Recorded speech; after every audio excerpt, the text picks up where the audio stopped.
सध्या आपल्याकडे सगळे असूनही आपण सुखी नाही. सुख म्हणजे काय?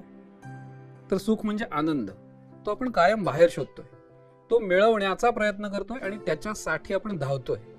म्हणजेच काय? तर आपण जे काही मिळवण्याचा प्रयत्न करतोय ती आपली कामना किंवा वासना ती कधीच शांत होत नाही. शास्त्र असं म्हणतं की कामनेतूनच हे षड्रिपू निर्माण होतात. म्हणजेच काय? कामना जेव्हा पूर्ण होते किंवा होत नाही त्यातून क्रोध निर्माण होतो. काम, क्रोध, मोह, लोभ, मद आणि मत्सर. माझी कामना पूर्ण होत नाही, माझ्यामध्ये क्रोध निर्माण होतो. माझी कामना पूर्ण व्हायला लागली की माझा लोभ वाढायला लागतो.